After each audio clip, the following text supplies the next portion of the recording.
Bonjour à tous. Alors, je voulais vous dire un merci déjà, bienvenue chez moi dans mon bureau des opérations Trail Academy.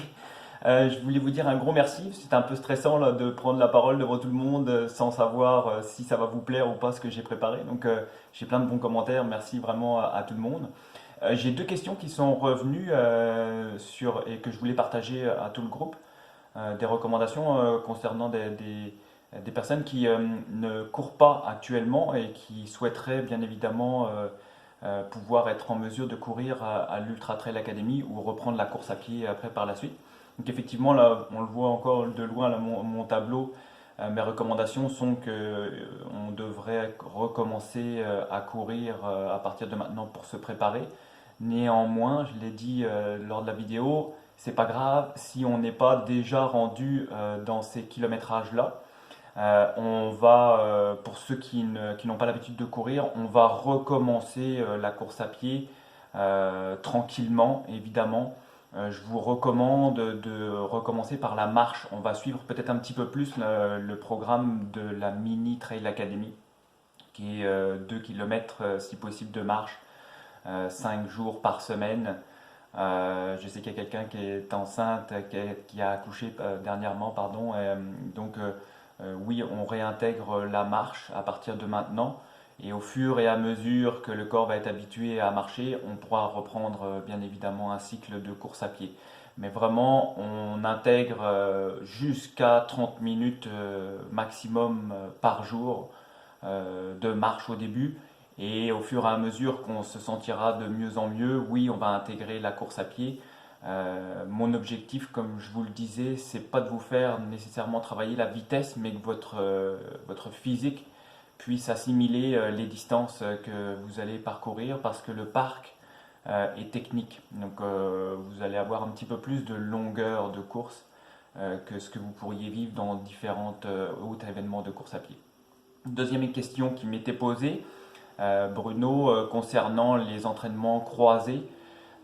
Oui, c'est très très bon, c'est très très bien de pouvoir conjuguer. C'est sûr que personnellement, je vous prépare à la course pour l'ultra, donc le plan est déjà assez chargé avec ce que je vous demande de faire pour éviter de vous blesser. La musculation est un excellent exercice à incorporer. Pour le moment, on l'a vu, on est à 5 jours par semaine. J'aimerais beaucoup, beaucoup vous emmener à 6 jours par semaine.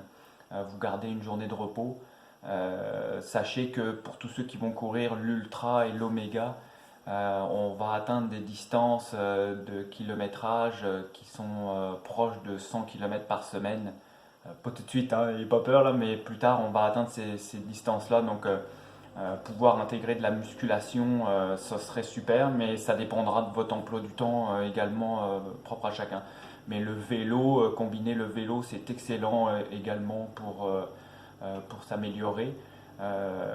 Par contre, j'ai pas de recommandation, je suis pas coach au niveau du vélo ou de la natation. Je ne vais pas pouvoir vous aider dans vos programmes ici. Par contre, je suis certain de ce que je vous amène comme programme sur la course à pied. Mais combiner avec de la musculation, ça c'est un excellent exercice, c'est officiel. Travailler d'autres muscles, d'autres fibres musculaires pendant l'entraînement, c'est très très bon aussi.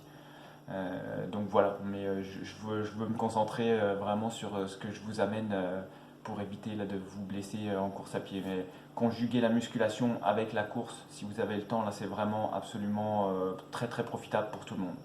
Donc voilà, d'autres questions, n'hésitez surtout pas, je serai là pour pouvoir vous accompagner. Je vais vous envoyer des vidéos là, à chaque question là, que je vais recevoir.